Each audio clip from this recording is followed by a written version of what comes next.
அனைவருக்கும் வணக்கம். இன்னைக்கு நாம் பார்க்க இருக்கிறது யார் இந்த விஜயகாந்த் சீரீஸ்ல 11ஆம் பாகம். வாங்க பார்க்கலாம்.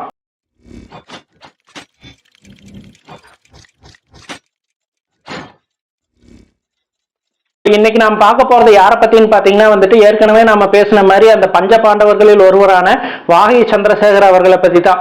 இந்த வாகை சந்திரசேகர் யாருங்கிறது பாத்தீங்கன்னா விஜயகாந்த் எப்படி தமிழ் சினிமாவில் நுழைந்து ஒரு ஹீரோவாகிறதுக்கு முயற்சி பண்ணிட்டு இருந்தாரோ அதே காலகட்டத்தில் முயற்சி பண்ணி அவரை மாதிரியே ரொம்ப போராட்டங்களுக்கு பிறகு வெற்றி அடைந்த இன்னொரு நடிகர்.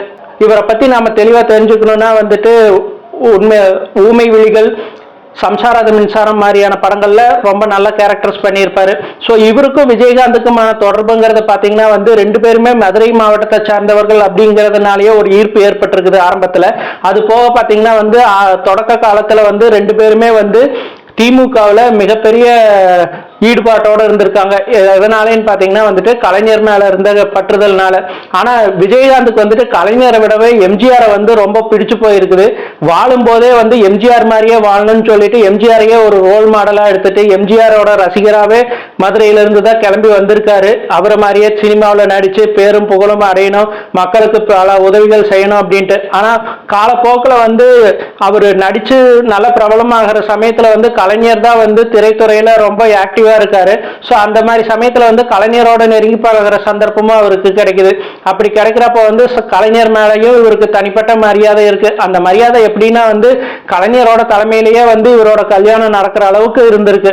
சோ அப்படிப்பட்ட அவங்க ரெண்டு பேர்த்தோட திரைப்பயணத்துல மிகப்பெரிய பல நிகழ்வுகளை ரொம்ப பசுமையான நிகழ்வுகள்னு சொல்லிட்டு இவர் பகிர்ந்துக்கிறாரு. அதுல ஒண்ணு பாத்தீங்கன்னா இவங்க தொடக்க காலத்துல இருந்தப்போ தஞ்சை மாவட்டத்துல பூண்டிங்கிற ஒரு இடத்துல இருந்த ஒரு காலேஜ் ஃபங்க்ஷனுக்கு இவங்க எல்லாம் போறாங்க, ஆர்டிஸ்ட் எல்லாம்.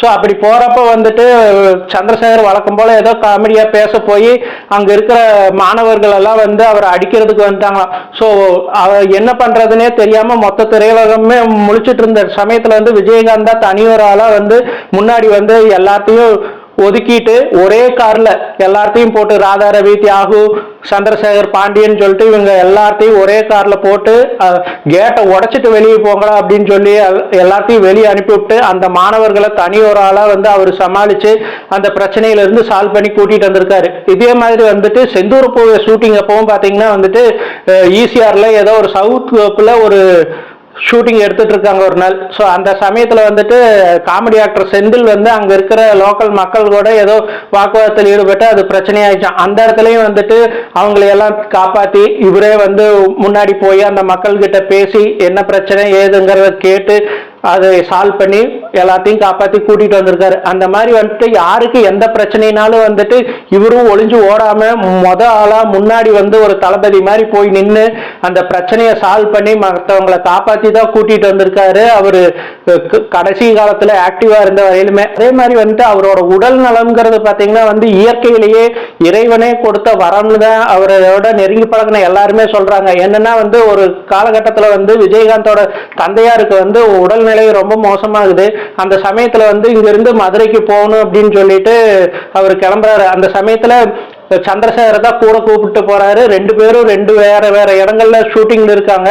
இருந்தாலும் பரவாயில்லன்னு அவரையும் கூட்டிட்டு ஒரே நைட்ல இங்கிருந்து சென்னையில இருந்து மதுரைக்கு போயிட்டு கார் எடுத்துட்டு போயிட்டு அவங்க அப்பாவை பார்த்துட்டு ஒரு 10-20 நிமிஷம் பேசிட்டு திரும்ப சென்னைக்கு அந்த படப்பிடிப்புல கலந்துக்கிறாங்க, கொஞ்சம் கூட ஓய்வே இல்லாம. ஸோ அந்த அளவுக்கு அவரோட உடல் எந்த ஓய்வையும் எதிர்பார்க்காம உழைத்து கொண்டே இருக்கணுங்கிற அளவுக்கு அவருக்காகவே இறைவனால படைக்கப்பட்டது அப்படின்னு தான் அவரோட நண்பர்கள் எல்லாருமே சொல்றாங்க. அதுலயும் அவரோட உடல் வலிமைக்கு இன்னொரு சிறு உதாரணம் சொல்றாரு. என்னன்னா அவங்களுக்கு மதுரையில சொந்தமா ஒரு அரிசி ஆலை இருக்கு. ஸோ அந்த அரிசி ஆலையில அரிசி மூட்டை, நெல் மூட்டை எல்லாம் என்ன அரிசி இருக்கு, என்ன மாதிரி நெல் இருக்குது அப்படிங்கறதெல்லாம் பாக்குறதுக்கு எப்பவுமே ஒரு கொக்கி வச்சிருப்பாங்க இரும்புல. அந்த கொக்கியை உள்ள விட்டு எடுத்தா நெல் வரும். அதை கையில வச்சு பார்த்துட்டு என்ன அரிசின்றத பார்ப்பாங்க. ஸோ அந்த கொக்கிக்கு பதிலா இவர் தன்னோட சொந்த விரலையே உள்ள விட்டு எடுத்து பார்ப்பாரா விஜயகாந்த். அந்த அளவுக்கு ஒரு வலிமையான உடல்வாகு கொண்டவர். அவரு இவ்வளவு தூரம் தன்னோட தலையை கூட சாய்க்க முடியாம இருக்கிறத பாக்குறதுக்கே எனக்கு மனசு இல்லை.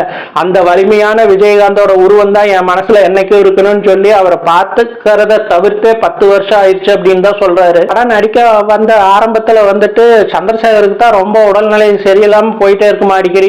ஸோ அப்போ வந்து விஜயகாந்தே வந்து அவருக்கு நிறைய அட்வைஸ் பண்ண வர, நீ ஏன் இப்படி உடம்ப பார்த்துக்காம இருக்கிற, அந்த மாத்திரை சாப்பிட்டு இந்த மருந்து எடுத்துக்கோ அப்படி எல்லாம் சொல்லிட்டு இருப்பாராம். அப்படி சொல்லிட்டு இருந்தவரோட உடல்நிலையே வந்து இன்னைக்கு இவ்வளவு தூரம் இருக்குது அப்படின்னு சொல்லி ரொம்ப வருத்தப்படுறாரு.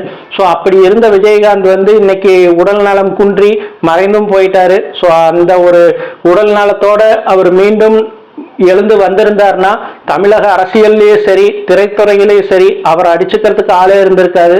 ஆனா என்ன பண்றது, இதெல்லாமே நம்மளுடைய போகுன்னு தான் சொல்லணும். நன்றி.